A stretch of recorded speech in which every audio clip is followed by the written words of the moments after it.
Olá, hoje eu vou estar explicando uma aplicação de equações diferenciais em movimento harmônico simples amortecido. Então, a gente tem aqui o caso de um bloco preso por uma mola fixa que está sofrendo uma força F1 desse bloco, que vem da lei de Hooke, onde F1 é igual a menos uma constante de proporcionalidade vezes o vetor posição. Aqui a gente também tem a força de um meio viscoso que está atuando nesse bloco, que é a força 2, que é dada por menos uma constante vezes a primeira derivada da posição em função do tempo, que é a velocidade. Aí a gente tem que lembrar também da formulazinha da força resultante, que a força resultante é igual a massa vezes a aceleração. Só que daqui a gente pode lembrar que a aceleração é a segunda derivada da posição em função do tempo. Tá, então a gente vai ter aqui a força resultante em módulo e sentido vai ser igual a força 1 mais a força 2, tudo em módulo e sentido. Módulo e sentido não é vetor, não tem o amiguinho aqui em cima. Então a gente viu antes que a força resultante é a massa vezes a segunda derivada da posição pelo tempo. Isso vai ser igual a esse menininho aqui, menos kx, menos b, que também é uma constante, vezes a primeira derivada da posição pelo tempo. Agora, se a gente pegar essa galera aqui e passar para o lado de cá, a gente vai chegar em n, segunda derivada pelo tempo, mais kx mais b x dt é igual a zero. O que fica fácil de ver que é uma equação diferencial de segunda ordem, que a gente pode resolver. Vou seguir aqui em cima, porque o quadro é pequeno. A gente pode dividir esses carinhas aqui tudo por ele. Divide por ele, por ele, por ele, por ele. E aí a gente vai chegar nisso aqui. Segunda derivada de x pelo tempo mais k sobre n vezes x. Isso aqui é um x, tá? Mais b sobre m vezes a primeira derivada do tempo, que é igual a zero. Tá, a gente sabe pelo estudo do movimento harmônico simples que a gente pode chamar este carinha aqui de gama e que a gente pode chamar este carinha aqui de ômega ao quadrado. Então agora a gente vai ter um trequinho que vai ficar mais bonitinho. Essas partes ela apagando dá para só acelerar o vídeo hoje. E vai ficar mais ou menos assim.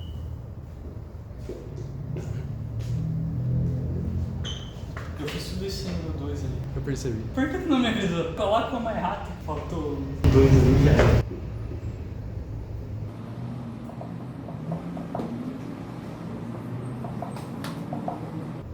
A gente vai chegar num cara com essa cara aqui.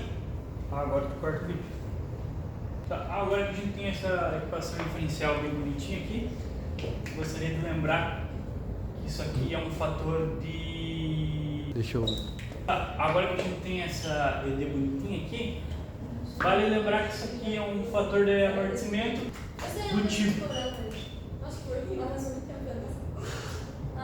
Ela pode aqui colocar silêncio gravando. Colocar uma luzinha vermelha. Coloca... Desculpa, vai. Agora que a gente tem essa ED bonitinha aqui, a gente pode supor que ela tem uma solução do tipo x de t igual a e na RT.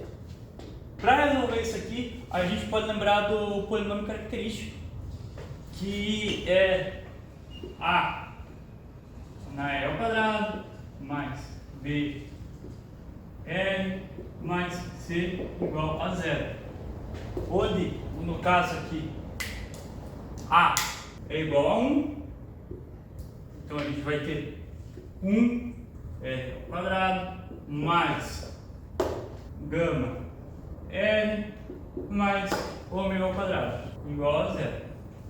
Para resolver isso aqui, a gente pode simplesmente usar a Bhaskara, entre aspas. A gente pode encontrar os valores de R com R que vai ser igual a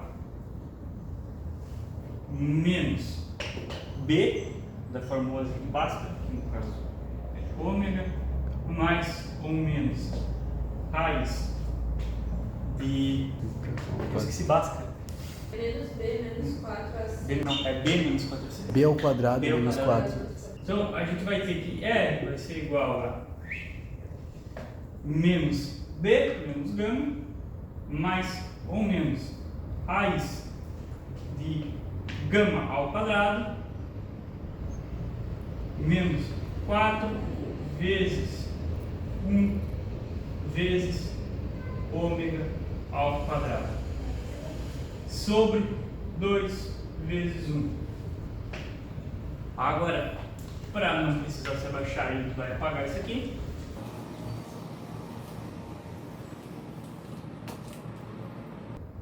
Para deixar bonitinho, a gente pode separar esses dois carinhos aqui.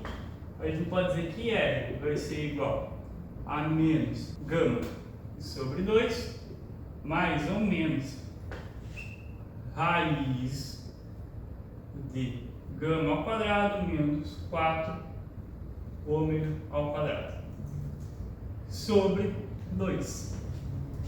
A gente pode ainda colocar essa fração inteira dentro da raiz.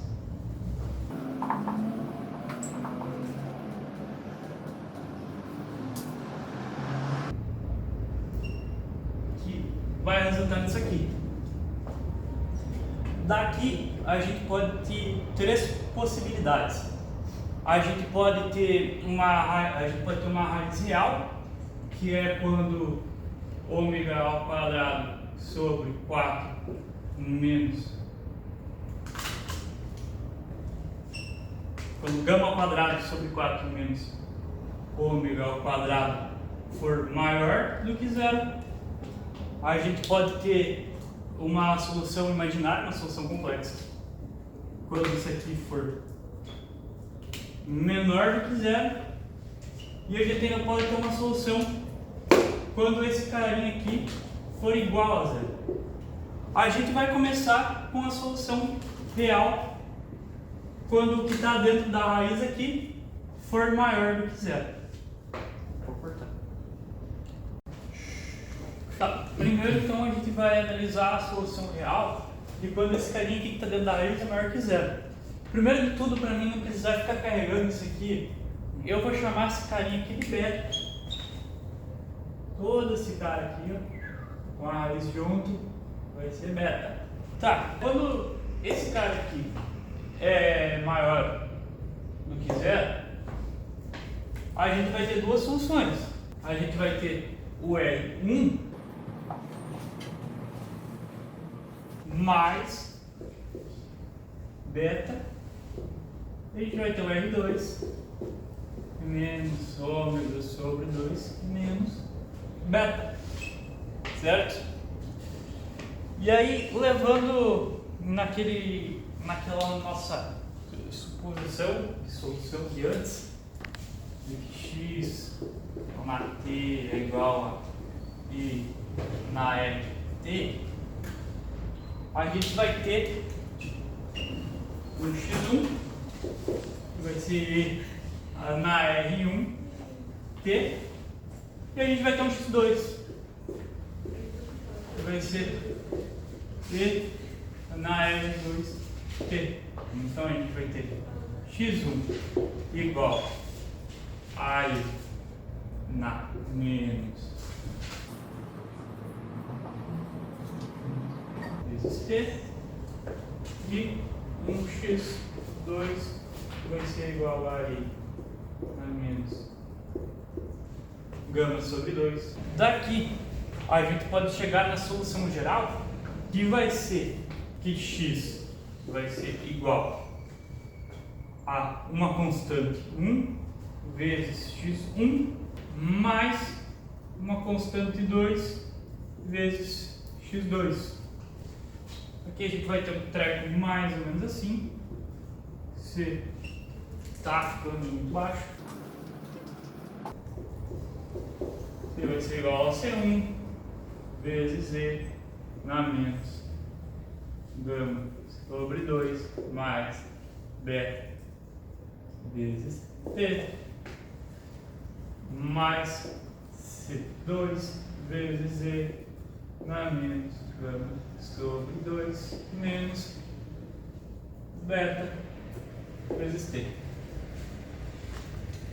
Esse bichinho aqui vai ter um gráfico mais ou menos assim. A gente vai ter o tempo em função da posição, e todo esse bichinho vai se comportar mais ou menos assim. E ele corta. Tá dando reflexo. Apaga a luz ali. Acho que é de cima. Não, é a de baixo. Apaga as luzes. Apaga as luzes. Apaga as luzes. Apaga, confia. Apaga as luzes. Apaga as luzes. Não, fica feio. A outra. Ué? Eu gosto desse estudinho, mas é muito caro. Já começou. Começou? Tá. Vou lá pro Petros deixar essa parte.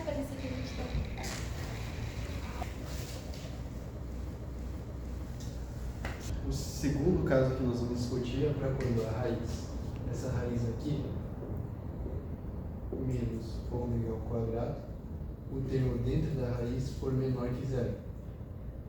Quando esse termo for menor que zero, nós vamos ter uma raiz que tem uma solução complexa. Então, vai ter alguma coisa com algum termo aqui dentro, vou chamar de A maiúsculo. Esse A maiúsculo vai ser um número menor que zero. Para conseguir tirar a raiz disso, nós vamos ter que tirar um número imaginário, porque na verdade esse A vai poder ser escrito como menos um B, vamos dizer assim. E daí esse menos nós vamos tirar com a raiz de menos 1, que é I. Então vai ficar I raiz de B. Certo? Então, o que nós vamos fazer aqui é nós vamos chamar o que está dentro da raiz aqui, o módulo disso aqui, de beta. Então, o que nós tiramos para fora da raiz vai ser I beta. Então, a nossa solução vai tomar um título R1, vai ser menos gama sobre 2 mais I beta. E o R2 vai ser menos gama sobre 2 menos I beta.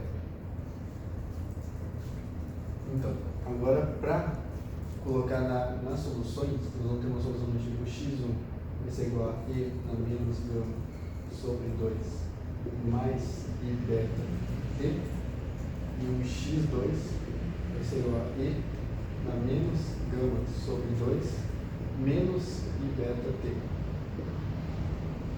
E agora nós temos que tirar a relação de Euler, que E na I θ vai ser igual a cosseno de θ mais I seno θ.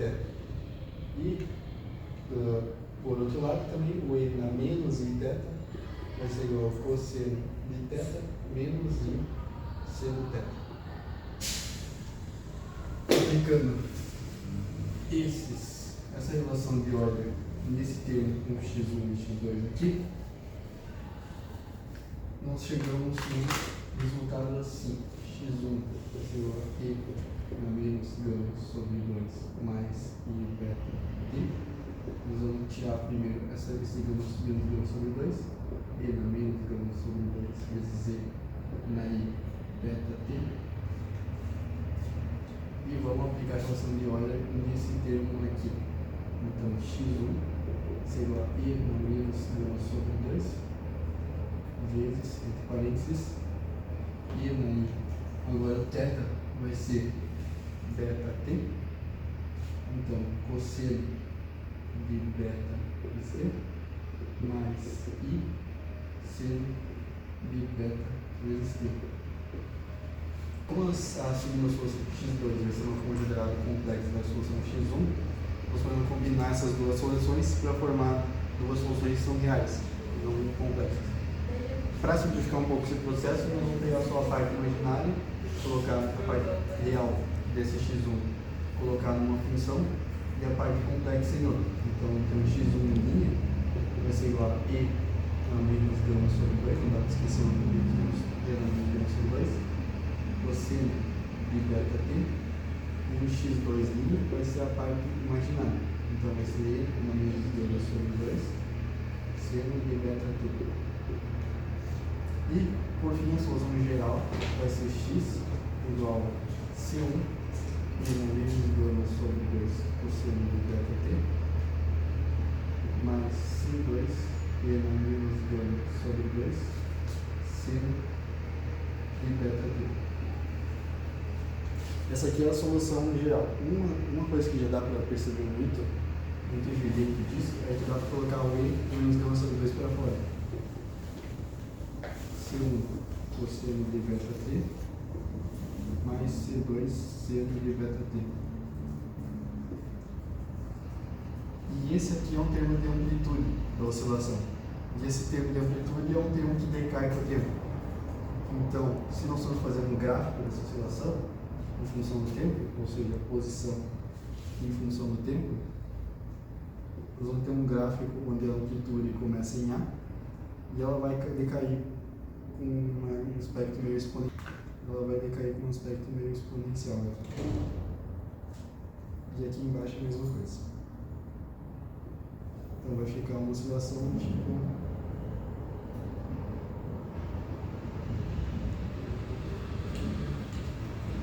então esse é um gráfico dessa solução que nós chamamos de um amortecimento subcrítico, porque esse termo aqui da raiz vai ser menor que zero.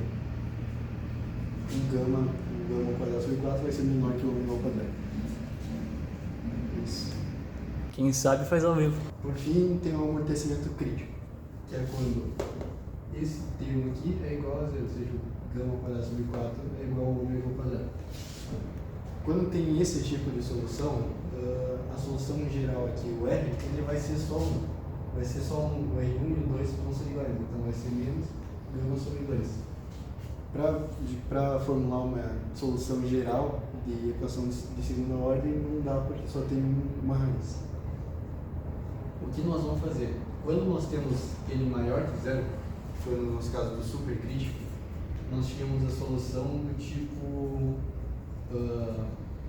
x vai ser igual a e na menos gama sobre 2 vezes e na beta t. E um outro x que é igual a e na menos gama sobre 2 vezes e na menos beta t. Isso é um t também. O que nós podemos fazer para analisar esses casos? Nós podemos somar essas duas soluções e dividir por alguma constante, ou seja, fazer uma combinação linear dessas duas soluções. Então nós podemos fazer x, que vai ser a nossa nova solução, vai ser igual a C1 x1 mais um C2 x2. Nesse nosso caso nós vamos usar o C1 e o C2, e o C2 vai ser igual a 1 sobre 2 beta. Porque esse valor é para depois nós chegarmos a um resultado que seja interessante para nós. Então, x vai ser igual a 1 sobre 2 beta e na menos 1 sobre 2t, vezes e na beta t, mais 1 sobre 2 beta e na menos 1 sobre 2t, vezes e na menos beta t. Dá para tirar esse termo de e na menos gama sobre 2 para fora. Vai ser igual a e na menos gama sobre 2t, vezes e na beta t, mais e menos beta t, sobre 2 beta. O que é interessante desse limite? Aqui nós estamos considerando um caso onde esse beta vai ser de uma raiz positiva. Então, no nosso caso, esse beta está tendendo a zero, ele é um beta igual a zero, na verdade. Nós podemos analisar o limite onde o beta tende a zero. Então, no limite de x com beta tendendo a zero, de limite do x com beta tendendo a zero. Esse limite aqui vai ser basicamente 1, mas eu vou considerar 1 aqui.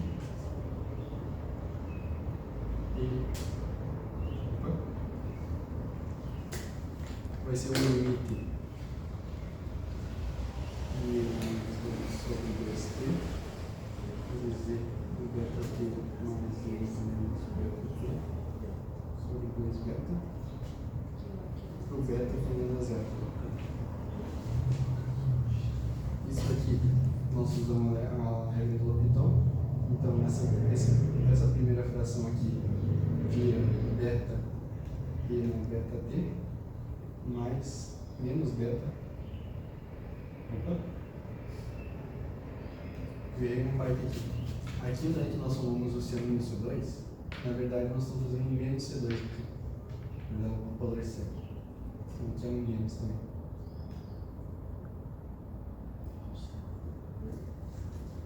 Mais beta e no menos beta t sobre 2. Então, quando nós tomamos o limite disso aqui do beta tendendo a zero, vai ser um e na menos gama sobre 2t vezes 2 beta sobre 2.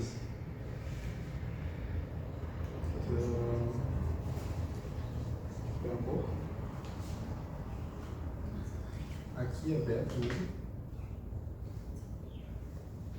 mas aqui não vai ficar beta.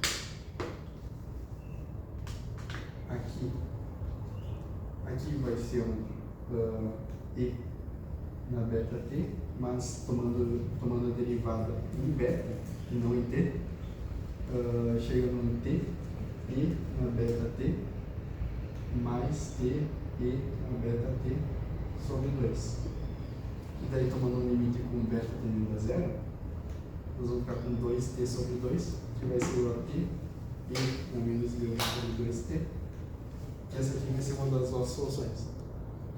Então, com isso, nós conseguimos obter duas soluções que são linearmente independentes, que vai ser um x1 vai ser igual a e na menos gama sobre 2t, e um x2 que vai ser igual a t e na menos gama sobre 2t. Então, a nossa solução geral, x1 x só, vai ser igual a c1 x1 mais C2 x2. Esse é o nosso caso do amortecimento o amortecimento crítico. Por ele ter um termo que tem T aqui, e não ser aquela soma com o beta e o menos gama sobre 2 com sinais diferentes, ele vai ser um amortecimento que ele vai decair mais lento mais rápido que o amortecimento sobrecrítico. Então, o amortecimento sobrecrítico vai ser do tipo, vai ser assim, o amortecimento supercrítico, o subcrítico ele vai ser assim.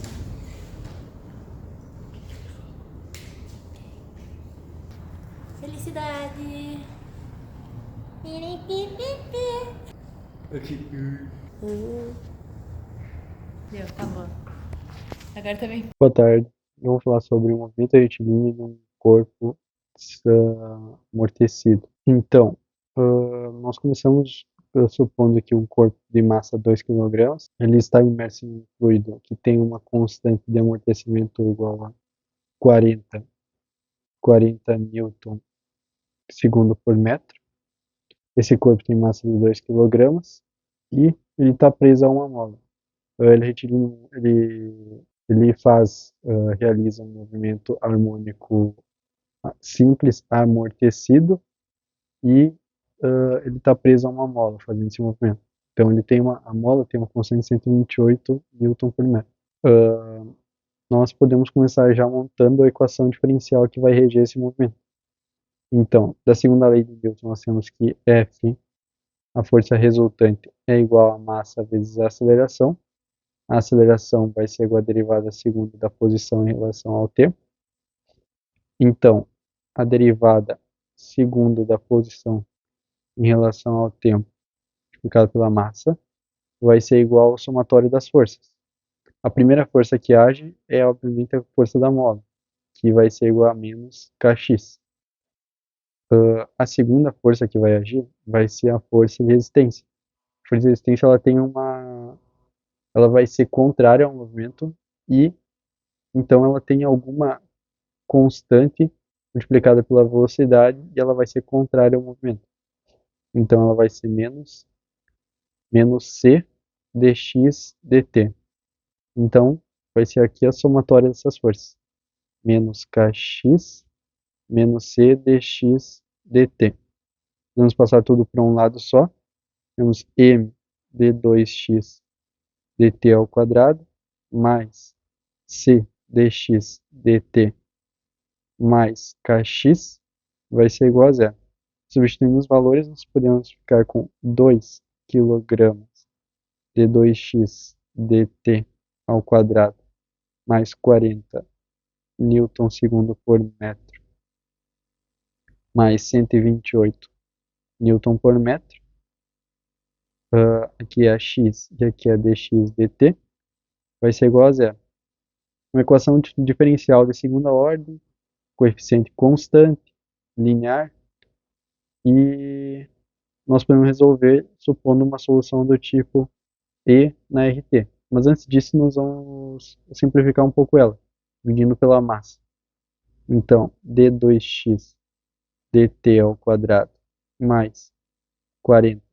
Aqui é 40 newton segundo por metro. Dividindo pela massa, nós vamos ficar com uma unidade mais simplificada, que vai ser 20 segundo na menos 1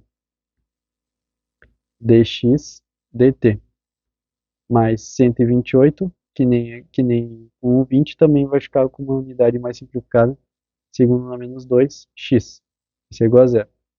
Se nós checarmos as unidades, aqui vai ter unidade de distância por tempo ao quadrado, unidade de distância por tempo ao quadrado e unidade de distância por tempo ao quadrado.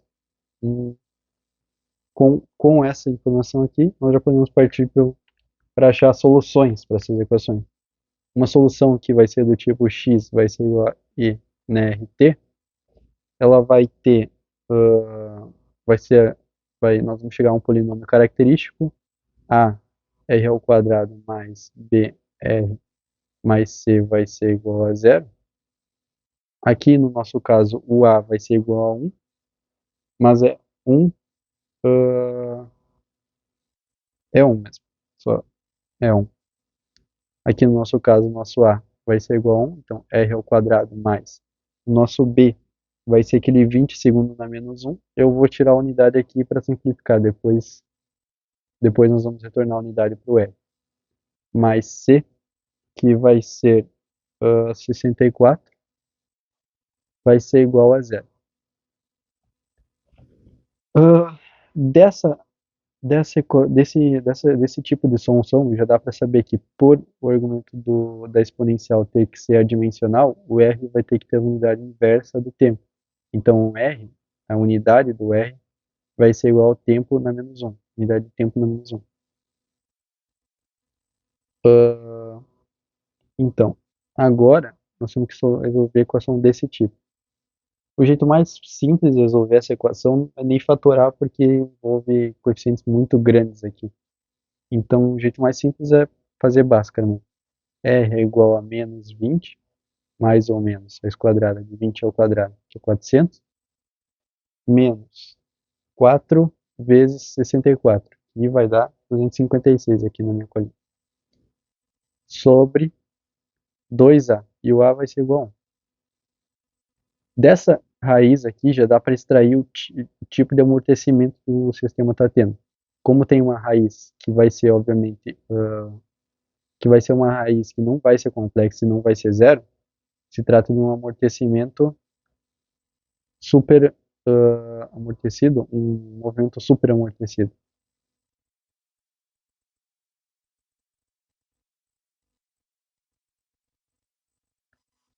Que foi um dos casos que nós estudamos em alguns vídeos anteriores ali. Dessa Bhaskara aqui, desenvolvendo para o mais e para o menos, nós vamos encontrar R1 que vai ser igual a menos 4, e R2, que vai ser menos 16. Então, nós sabemos que a solução da equação diferencial d2x dt ao quadrado mais 20 segundo a menos 1 dx dt mais 64 segundo a menos 2 x, que vai ser igual a zero, vai ter a solução geral, x vai ser igual a uma constante, vezes a primeira solução, x1, que vai ser igual a e na R1t, na menos 4t, e também dá para escrever o x2 aqui, e na menos 16t.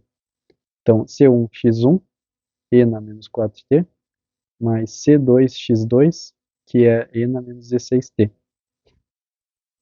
Agora, o próximo passo é resolver esse problema de valor inicial, encontrar os valores das constantes C1 e C2, para obter a função da posição em função do tempo, a posição em função do tempo.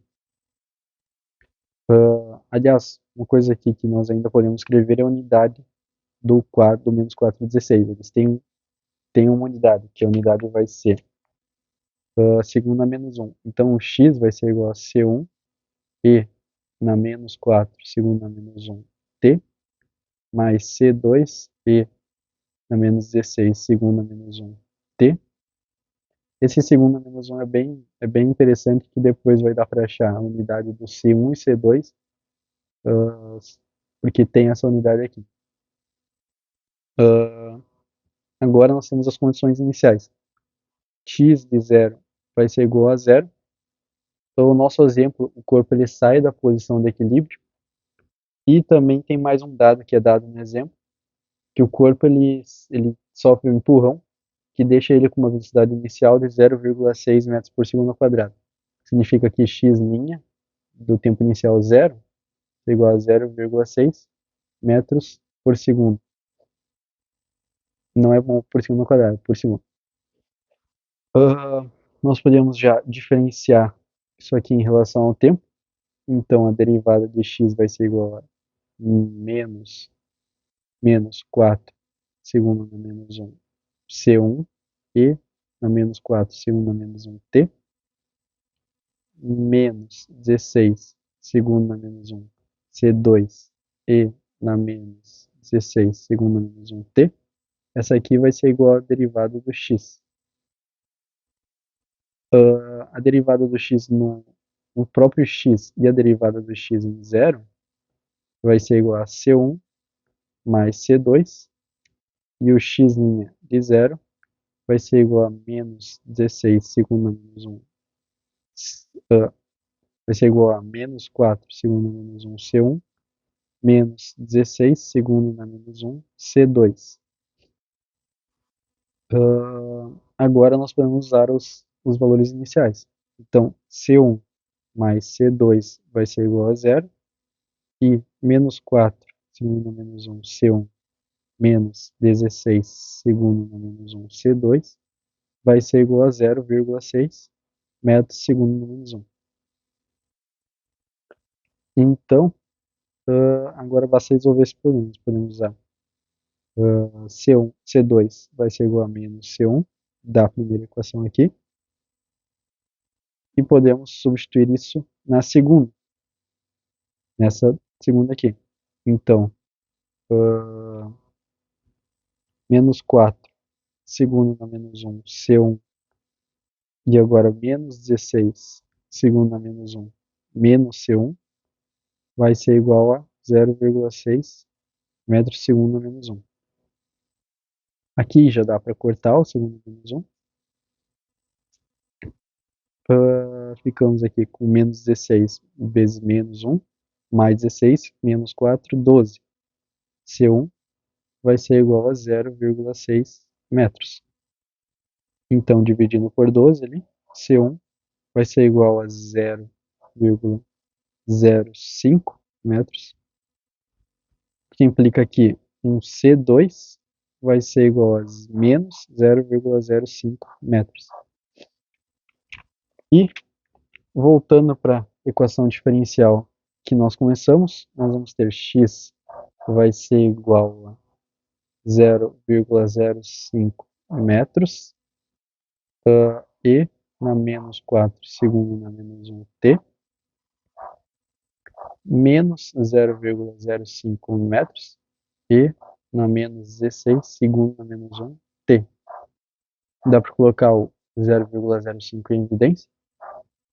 O x vai ser igual a 0,05 metros e na menos 4 segundo na menos 1 t menos e, é um menos aqui, na menos 16 segundo na menos 1 t. É bem importante manter as unidades porque, como dá para ver no exemplo anterior, no desenvolvimento anterior, nós conseguimos obter a unidade de C sabendo as unidades de R aqui. E elas deixam a equação um pouco mais física, né? Então essa aqui é a solução geral, x em função de t.